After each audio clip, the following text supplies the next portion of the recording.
শিশিরাঙ্কের সাথে সবচেয়ে ভালো একটা সম্পর্ক রয়েছে আপেক্ষিক আর্দ্রতা বা রিলেটিভ হিউমিডিটি। সো এখন আমরা দেখব শিশিরাঙ্কের সাথে সেই সম্পৃক্ত কনসেপ্ট আপেক্ষিক আর্দ্রতা।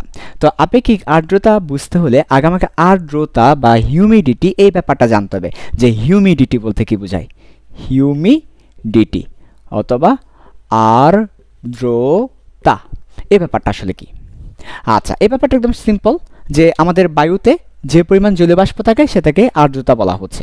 আর্দ্র, আর্দ্র মানে ভেজা, ভেজা আর্দ্র মানে কি রে, এই যে আর্দ্র মানে ভেজা, তার মানে ভেজা, ভেজা কোথায় আবার, বায়ু আবার ভেজা হয় কেমনে, ওই তো বায়ুতে যে জলীয় বাষ্প থাকে সেটাই বায়ুটাকে ভেজা করে দেয়। সো বায়ুতে জলীয় বাষ্পের পরিমাণকে বলি আর্দ্রতা।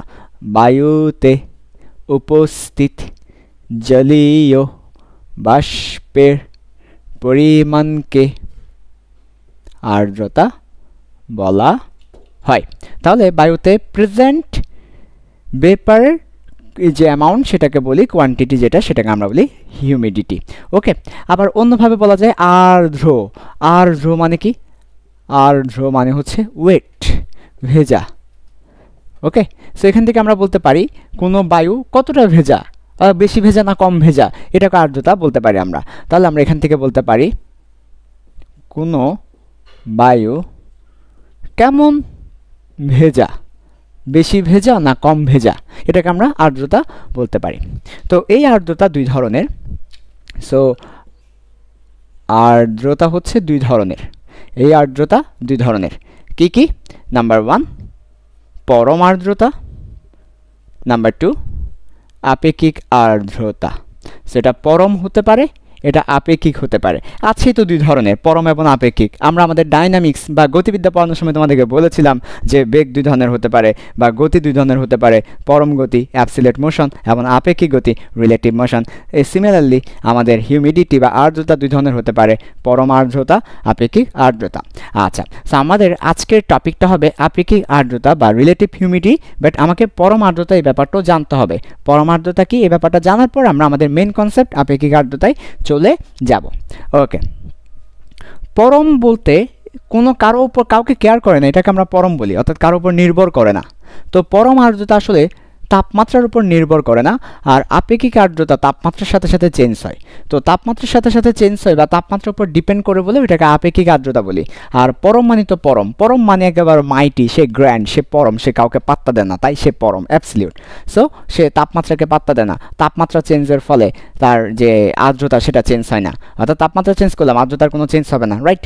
ওকে, সো আমরা কি বলতে পারি, দেখো আমরা বলতে পারি যে পরম আর্দ্রতা তাপমাত্রার উপর ডিপেন্ড করে না, সেটা তো তার একটা প্রপার্টি। কিন্তু পরীক্ষায় যদি পরম আর্দ্রতা বা অ্যাবসলিউট হিউমিডিটি ডেফিনেশনটা লিখতে বলে, অ্যাবসলিউট হিউমিডিটির ডেফিনেশনটা লিখতে বলেছে, আমরা কি লিখব? আমরা লিখব, পরীক্ষায় লেখার জন্য একটা ডেফিনেশন আছে যেটা তার মেজারেবল ডেফিনেশন, অর্থাৎ আমরা যেভাবে পরম আর্দ্রতা মেপে থাকি ওটাকে আমরা তার ডেফিনেশন বলি। সেটা হচ্ছে একক আয়তনে বায়ুতে জলীয়, একক আয়তনে বায়ুতে জলীয় বাষ্পের পরিমাণ, এটাকে আমরা বলি পরম আর্দ্রতা। তো একক আয়তনে এই ওয়ার্ডটা খুবই ইম্পর্টেন্ট, বায়ুতে জলীয় বাষ্পের পরিমাণ, এটাকে আমরা বলি পরম আর্দ্রতা। তার মানে পরম আর্দ্রতার ইকুয়েশন যদি কেউ লিখতে চায় অবশ্যই সে লিখতে পারবে পরম আর্দ্রতা মানে হচ্ছে মোট জলীয় বাষ্প ডিভাইডেড বাই আয়তন, মোট জলীয় বাষ্প ডিভাইডেড বাই আয়তন। মোট জলীয় বাষ্পকে আমরা স্মল এফ দিয়ে প্রকাশ করে থাকি আর আয়তনকে আমরা ভি দিয়ে প্রকাশ করে থাকি। সো পরম আর্দ্রতার ইকুয়েশন হচ্ছে মোট জলীয় বাষ্প, এখানে লিখে দিলাম এফ টোটাল। সো মোট জলীয় বাষ্প ডিভাইডেড বাই আয়তন, তাহলে আমরা পরম আর্দ্রতা পেয়ে যাব, অ্যাবসলিউট হিউমিডিটি পেয়ে যাব। এবং অ্যাবসলিউট হিউমিডিটির যে একটা বৈশিষ্ট্য একটু আগে বললাম, কেন তাকে অ্যাবসলিউট বলছি, হোয়াই অ্যাবসলিউট, কেন সে অ্যাবসলিউট, কেন সে পরম। অ্যাবসলিউট মানে পরম, রিলেটিভ মানে হচ্ছে আপেক্ষিক। সো হোয়াই অ্যাবসলিউট, বিকজ আমার পরম আর্দ্রতা absolute humidity doesn't depends on temperature, because তাপমাত্রার উপর নির্ভরশীল করে না, ডাজন্ট ডিপেন্ডস অন টেম্পারেচার, তাপমাত্রার উপর নির্ভরশীল নয়।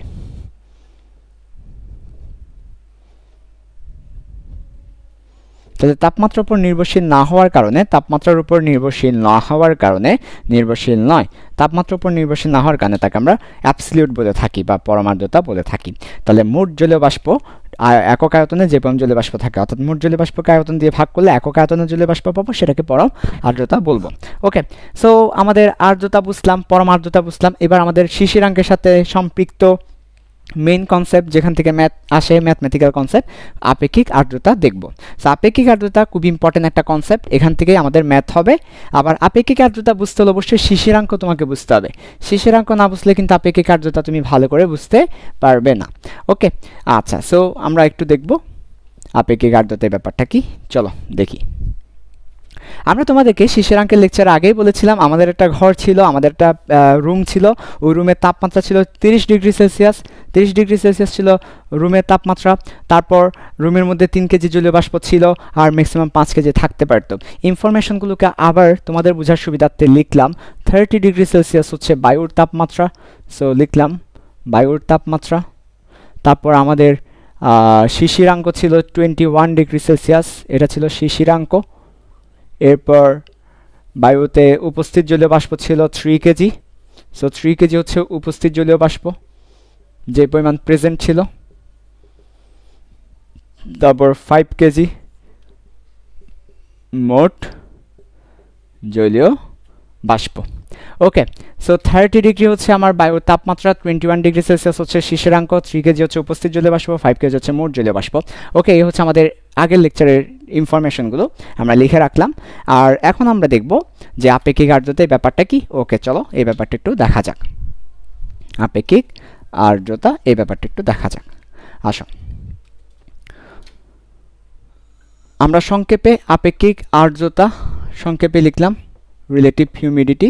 আপেক্ষিক আর্দ্রতা এটাকে আর দিয়ে প্রকাশ করে থাকি। কেন আর? রিলেটিভ থেকে আর এসেছে, আর দিয়ে প্রকাশ করে থাকি। সো আপেক্ষিক আর্দ্রতা হচ্ছে বায়ুতে যে পরিমাণ জলীয় বাষ্প আছে এবং ম্যাক্সিমাম যে পরিমাণ থাকতে পারে। তাহলে উপস্থিত জলীয় বাষ্প আর ম্যাক্সিমাম যে পরিমাণ জলীয় বাষ্প থাকতে পারে, তার মানে ম্যাক্স জলীয় বাষ্প, এটাই হচ্ছে আমাদের আপেক্ষিক আর্দ্রতা। যেমন আমরা এভাবেও লিখতে পারি M present, M max. M present দ্বারা বোঝাচ্ছি প্রেজেন্ট জলীয় বাষ্পের ভর, এই যে 3 কেজি যেটা ছিল সেটাকে আমরা এম প্রেজেন্ট বলছি, প্রেজেন্ট জলীয় বাষ্পের ভর। আর মোট জলীয় বাষ্পের ভরকে আমরা বলছি এম ম্যাক্স, অর্থাৎ মোট না, বেসিক্যালি ম্যাক্সিমাম যেটুকু থাকতে পারে। তাহলে মোট বলাটা ঠিক হবে না, বলা দরকার সর্বোচ্চ যে পরিমাণ জলীয় বাষ্প থাকতে পারে এম ম্যাক্স। তার মানে আমার যে পরিমাণ আছে সেই 3 কেজি এবং ম্যাক্সিমাম যে পরিমাণ থাকতে পারে সেই 5 কেজি, বা জলীয় বাষ্প ধারণ ক্ষমতা সেই 5 কেজি, এদের যে রেশিও সেটাই হবে আমার আপেক্ষিক আর্দ্রতা। তার মানে 3/5 হবে আমার আপেক্ষিক আর্দ্রতা। তবে না, কেন না? যেহেতু সবসময় ম্যাক্সিমামের চেয়ে প্রেজেন্টটা ছোট হয়, তাই এটা আমার উপরেরটা ছোট নিচেরটা বড় হয়, ফলে এটা 0.00-তে আসে, অর্থাৎ দশমিক চলে আসে। দশমিককে রিমুভ করার একটা সুন্দর সিস্টেম তোমাদেরকে কাজ ক্ষমতা, কর্মদক্ষতা এই চ্যাপ্টারে পড়িয়েছি। কর্মদক্ষতা পড়ানোর সময় বলেছিলাম যদি এই ধরনের কোনো টাইনি ভ্যালু চলে আসে তখন আমরা পার্সেন্টেজ নিই। পার্সেন্টেজের অর্থ হচ্ছে মান চেঞ্জ হবে না কিন্তু জিনিসটাকে বড় করে ফেলবে। সো পার্সেন্টেজের কাজই হচ্ছে মান চেঞ্জ হবে না কিন্তু জিনিসটাকে 100 গুণ বড় করে ফেলবে, অর্থাৎ কোনো কিছুকে 100 গুণ জুম করে দেখা, তাহলে জিনিস সেম থাকবে। যেমন আমি সাইম রহমানে আছি, তুমি তোমার স্ক্রিনকে জুম করে দেখতেছো, জুম করে আমার কোনো একটা পয়েন্ট দেখতেছো, তেমনি জিনিস থাকবে, জাস্ট জুম করে দেখে, এটা হচ্ছে পার্সেন্টেজ। সো আমরা পার্সেন্টেজে কনভার্ট করে প্রকাশ করি। তাহলে আপেক্ষিক আর্দ্রতা বলতে উপস্থিত জলীয় বাষ্প ডিভাইডেড বাই ম্যাক্সিমাম জলীয় বাষ্প ইন্টু 100%। তাহলে আমার কত হবে? এটা 60% হবে অ্যান্সার। তাহলে আমাদের রিলেটিভ হিউমিডিটি হচ্ছে 60%। তাহলে একদম সহজ না? আপেক্ষিক আর্দ্রতার কনসেপ্টটা খুবই সহজ, অর্থাৎ আমার বায়ুতে যে পরিমাণ জলীয় বাষ্প আছে ডিভাইডেড বাই ম্যাক্সিমাম যে পরিমাণ থাকতে পারে। মনে করো আমার কাছে এখন 500 জন স্টুডেন্ট পড়ে, এখন আমার কাছে আমি সর্বোচ্চ 5000 স্টুডেন্ট হ্যান্ডেল করতে পারবো, তাহলে আমি যে পরিমাণ স্টুডেন্ট পড়াচ্ছি আর ম্যাক্সিমাম যে পরিমাণ হ্যান্ডেল করতে পারবো, এই রেশিওটাকে বলবো আপেক্ষিক আর্দ্রতা। মনে করো বায়ুতে এখন 10 কেজি জলীয় বাষ্প আছে আর বায়ুতে 20 কেজি জলীয় বাষ্প থাকতে পারে, তাহলে ম্যাক্সিমাম যে পরিমাণ থাকতে পারে সেটা নিচে চলে যাবে, যে পরিমাণ আছে সেটা উপরে যাবে। তাহলে present divide by maximum 10 kg by 20 kg, এটা হবে আপেক্ষিক আর্দ্রতা। তাহলে যে পরিমাণ জলীয় বাষ্প উপস্থিত আছে ডিভাইডেড বাই ম্যাক্সিমাম যে পরিমাণ জলীয় বাষ্প থাকতে পারে, তার রেশিওকে 100%-এ কনভার্ট করলে আপেক্ষিক আর্দ্রতা পেয়ে যাব। ক্লিয়ার কিনা? আচ্ছা, তো সবসময় যে জলীয় বাষ্পের ভর দেওয়া থাকবে সেটাও কিন্তু না, সবসময় জলীয় বাষ্প যে ভরে দেওয়া থাকবে সেটাও কিন্তু না। অনেক সময় ভরে দেওয়া থাকবে না, চাপ দেওয়া থাকবে, যে সম্পৃক্ত জলীয় বাষ্পের চাপ, অসম্পৃক্ত জলীয় বাষ্পের চাপ। অসম্পৃক্ত বলতে বোঝাচ্ছে এম প্রেজেন্টকে, আর সম্পৃক্ত বলতে বোঝাচ্ছে এম মেক্সকে। তো সম্পৃক্ত জলীয় বাষ্পের চাপ অসম্পৃক্ত জলীয় বাষ্পের চাপ দিয়ে দিতে পারে অনেক সময়। সো আমাদেরকে শুধু ভর দিয়ে প্রকাশ করলে হবে না, চাপের রেসপেক্টও সেটা প্রকাশ করতে হবে। তাহলে ভরের সাথে চাপের একটা সম্পর্ক বের করতে হবে। চলো ভরের সাথে চাপের একটা সম্পর্ক আমরা দেখে আসি।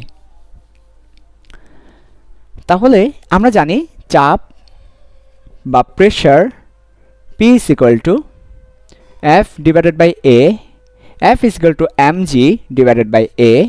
Here area of a room and G is constant. That is why P proportional to M.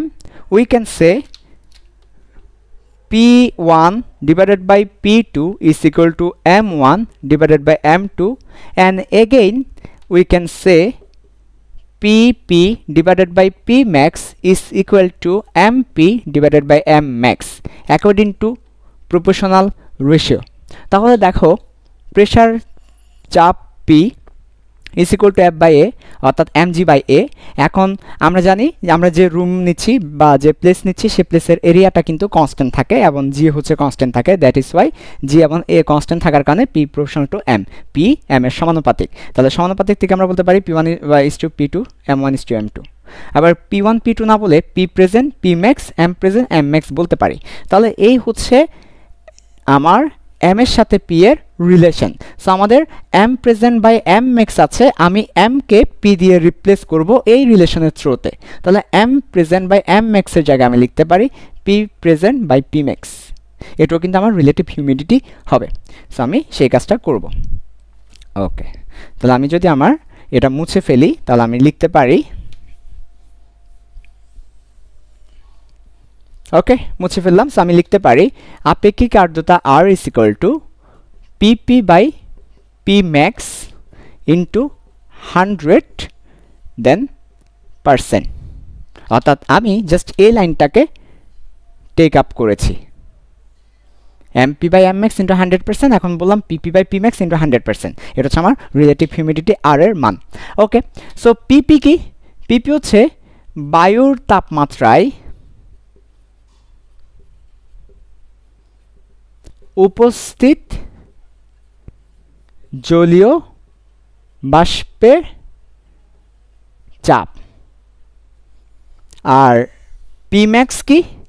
তাও বায়ুর তাপমাত্রায়, বায়ুর তাপমাত্রা বলতে ওই যে তাপমাত্রায় আপেক্ষিক আর্দ্রতা পরিমাপ করব 30 ডিগ্রি সেলসিয়াস, বায়ুর তাপমাত্রায় সর্বোচ্চ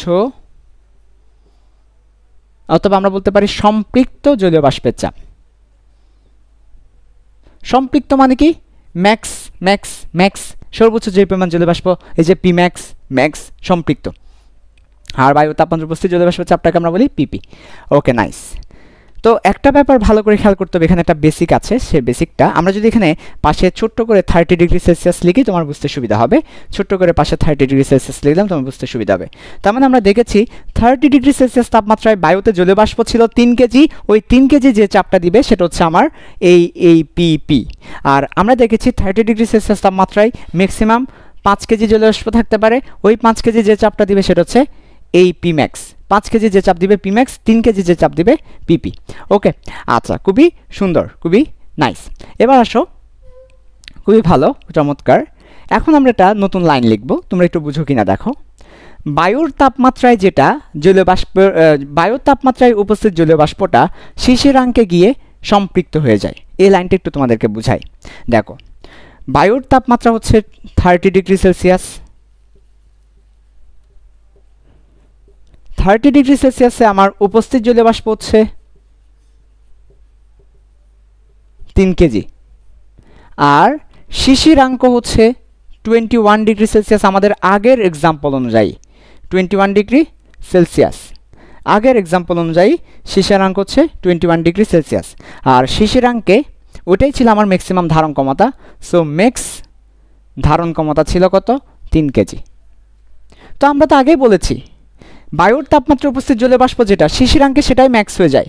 অর্থাৎ আমার যেটা আছে আমার বায়ুর তাপমাত্রায় 30 ডিগ্রি সেলসিয়াস তাপমাত্রায় আমি যে তাপমাত্রায় আর্দ্রতা পরিমাপ করব ওই তাপমাত্রায় বায়ুতে যেটা আছে যেই তাপমাত্রায় নিয়ে গেলে ওটাই ম্যাক্স হবে, ওটাই শিশিরাঙ্ক। যেই তাপমাত্রায় নিয়ে গেলে আমার যেটা আছে ওটাই আমার ম্যাক্স হয়ে যাবে, ওটাই ছিল শিশিরাঙ্ক, রাইট? তাহলে আমরা বলতে পারি বায়ুর তাপমাত্রা উপস্থিত জলীয় বাষ্প শিশিরাঙ্কের তাপমাত্রায় ম্যাক্স। তাহলে বায়ুর তাপমাত্রা উপস্থিত জলীয় বাষ্পের পরিমাণ যেটা আছে শিশিরাঙ্কে সেটাই ম্যাক্স। শিশিরাঙ্কে সম্পৃক্ত জলীয় বাষ্পের চাপ যা, শিশিরাঙ্কে সম্পৃক্ত জলীয় বাষ্পের পরিমাণ যা, বায়ুর তাপমাত্রায় উপস্থিত জলীয় বাষ্প তা। তাহলে বায়ুর তাপমাত্রায় উপস্থিত জলীয় বাষ্পের চাপ না লিখে পরের লাইন আমি লিখতে পারি শিশিরাঙ্কে সম্পৃক্ত জলীয় বাষ্পের চাপ, কারণ শিশিরাঙ্কে সম্পৃক্ত জলীয় বাষ্প সেই চাপটাই দিবে, বায়ুর তাপমাত্রায় উপস্থিত জলীয় বাষ্প যে চাপটা দিবে। তাহলে পরের লাইনটা খুব ইম্পর্টেন্ট, তোমরা একটু বুঝো কিনা দেখো। শিশিরাঙ্কে সম্পৃক্ত জলীয় বাষ্পের চাপ ডিভাইডেড বাই বায়ুর তাপমাত্রায়